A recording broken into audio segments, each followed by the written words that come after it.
자, 오랜만이야. 네. 오늘은 궁극의 깨달음 4부인데, 네. 오늘은 조금 그러니까 이 논란이 될 수 있는 좀 소지가 있는 내용이야. 근데 5부하고 4부는 기독교의 어떻게 보면 핵심이자 많은 사람들이 존경을 하고 따르고 있는 예수와 또 어떻게 보면 우리나라 종교 중에 증산도가 있지. 네. 거기에 또 많은 사람들이 따르고 있는 강진상에 대한 내용을 그러니까 4부하고 5부에서 다룰 거야. 네. 어떻게 보면 이거는 열렬한 지지자도 있기 때문에 뭔가 많은 사람들이 와서 뭔가 안 좋게 볼 수도 있는데, 참고로 나는 그 누구보다 예수의 존재를 믿고 네. 예수를 훌륭한 사람이라고 생각하고 네. 그다음에 예수의 부활을 믿고 예수가 다시 올 거라고 믿는 사람이야. 네.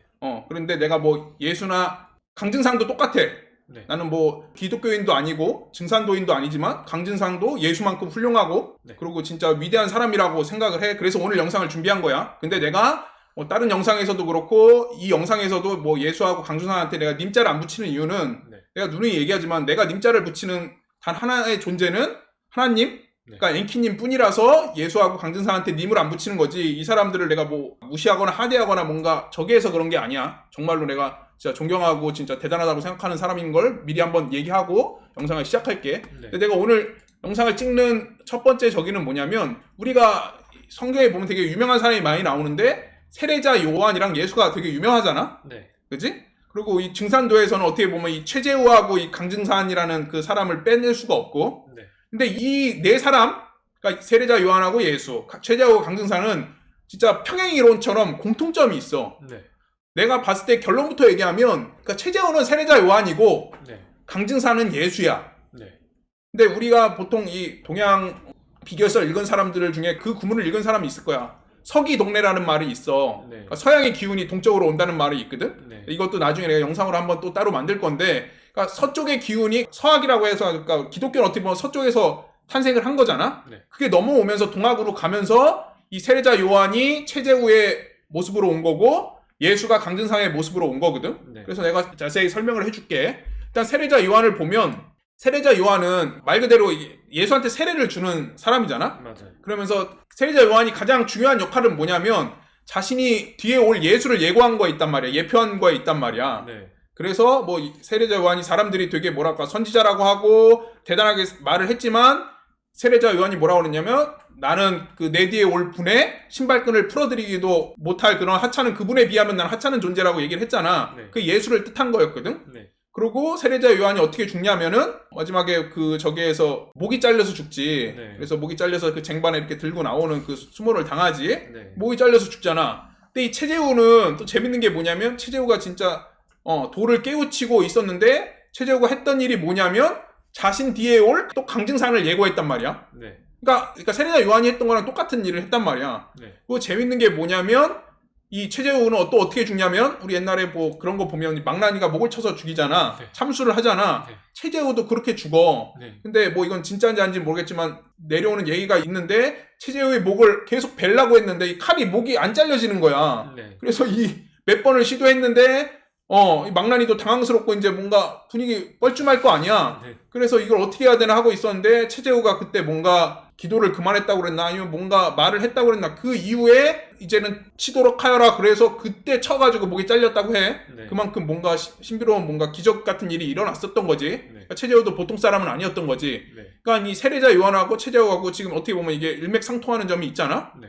그리고 또 예수도 보면, 예수는 어떻게 보면 성경에는 구원이 세 가지가 나오거든. 네. 그러니까 사람들은 이 부분에 대해서 정말 잘 모르고 있는데, 첫 번째 구원은 그러니까 구약에서 나오지. 네. 구약에서 첫 번째 구원은 출애굽이라고 해서 모세가 이집트에서 이스라엘 민족을 데리고 나오는 거야. 네. 이 부분도 할 얘기가 너무 많지만 여기서는 패스하기로 하고, 네.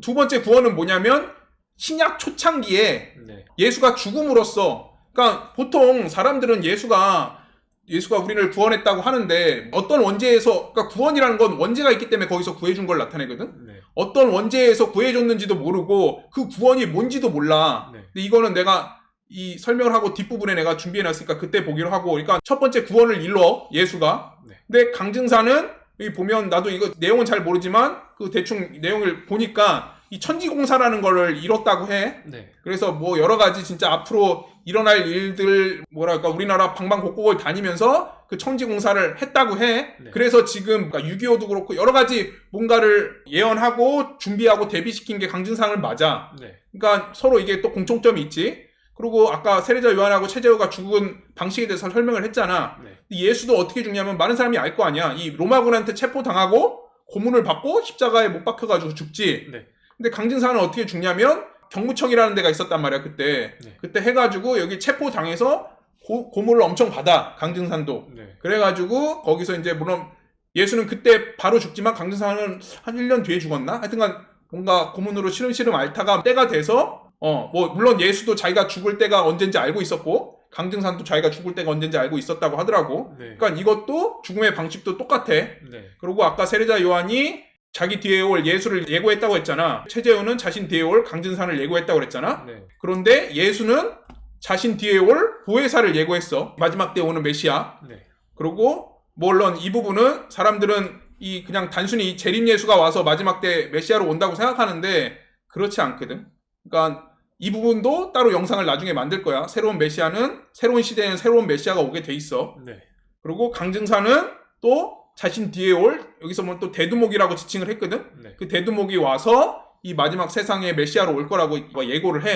네. 그러니까 어떻게 보면 지금 완전히 똑같지. 네. 둘이 한 내용이. 네. 그러니까 내가 얘기했잖아. 이 예수도 그렇고 강증사도 그렇고 진짜 내가 뭐 1, 2, 3탄에서 말한 그 궁극의 깨달음에 이룬 사람들이야. 네. 그러니까 우리 흔히 말하는 성인이라고 말하는 사람들 있잖아. 부처도 네. 마찬가지고. 네. 그러니까 이 자기라는 그릇에 진짜 참나를 담은 사람들이지. 네. 그 영상은 내가 5부 영상에서 또 예수하고 강증산이랑 같은 이유를 내가 설명을 할 거야. 그것도 보면 재밌으니까 지켜봐 주길 바라고. 네. 그리고 아까 내가 얘기했지만 이거는 부수적으로 내가 꼭 설명을 해야 돼서 하는 건데 아까 강진상은 천지공사를 했다고 그랬잖아. 네. 이 천지공사의 부분은 솔직히 나는 뭐 그러니까 성경은 많이 읽었지만 이 증상 계열은 내가 아예 접해본 적이 없어서 잘 모르는데 네. 이 예수의 구원은 내가 정확히 알고 있고 많은 사람들한테 알려야하기 때문에 내가 이걸 따로 영상을 만들었는데 보면 이 구원과 원죄에 대해서 알아야 되는데 그러니까 첫 번째 구원은 구약에서의 구원이라고 했잖아. 네. 그리고 두 번째 구원은 예수가 죽어서 구원을 얻은 건데 우리가 보통 예수가 죽어서 구원을 얻었다고 그러면 사람들이 뭐라 그러냐면 우리가 뭐 아담과 이브가 있었는데 선악과를 따먹어서 거기서 우리가 죄를 지어서 예수가 보혈로서 대속이라는 개념을 쓰잖아. 네. 우리 대신해서 죽었기에 우리 죄가 사해졌다고 그랬잖아. 네.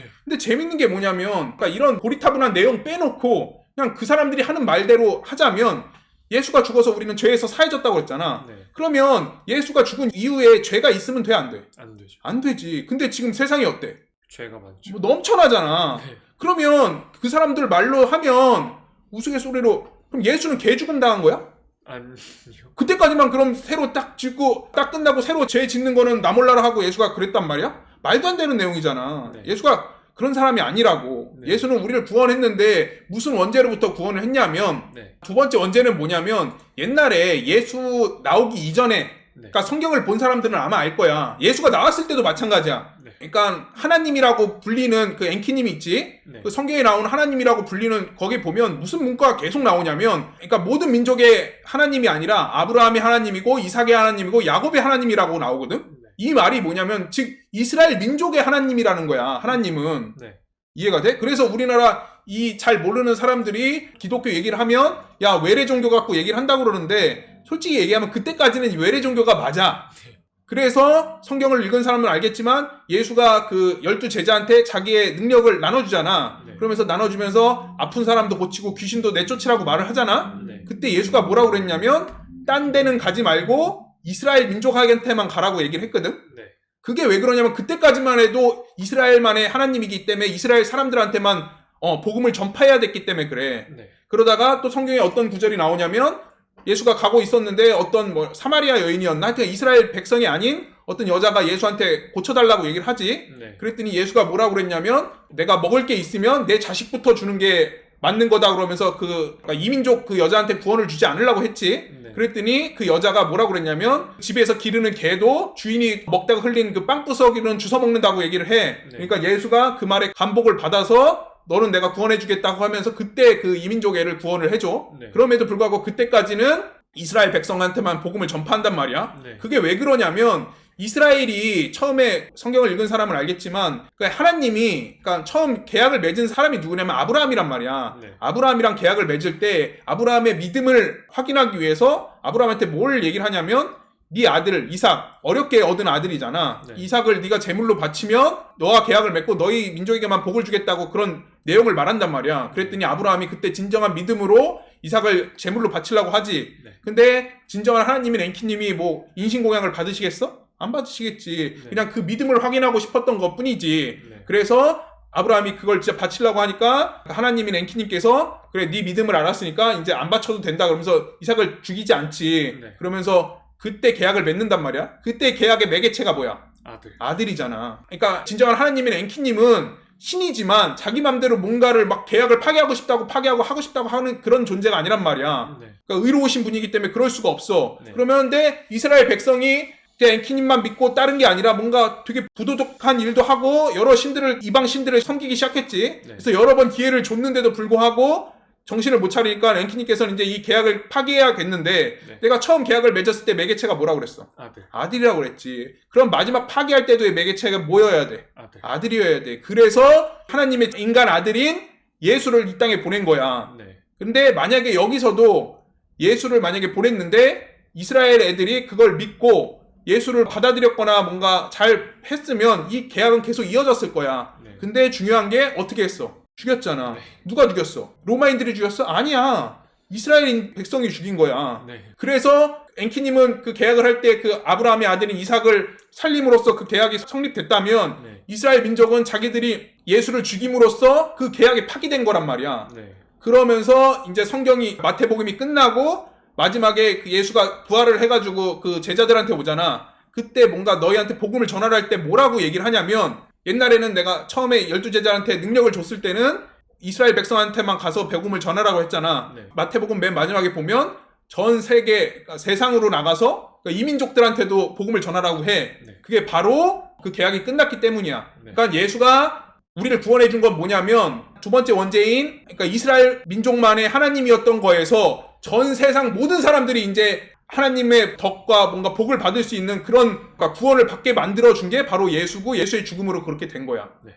네. 이거를 알지 못하니까 계속 이상하게 교회에서 그냥 말도 안 되는 소리로 뭐 아담과 이브 뭐 선악과 따먹은 얘기를 하니까 네. 물론 그냥 믿는 사람들한테는 그게 통할 수 있지. 네. 그냥 무조건적으로 믿는 사람들한테는. 네. 물론 믿음이라는 건 그런 무조건적인 믿음이 필요하긴 하지만 근데 이 종교를 접해보지 못하거나 이 종교에 반감을 갖고 있는 사람들한테는 그거는 어떻게 보면 말도 안 되는 소리거든. 네. 그러니까 그때의 원죄가 어떻게 왜 계속 우리한테 내려와서 우리를 그런 말을 하거든.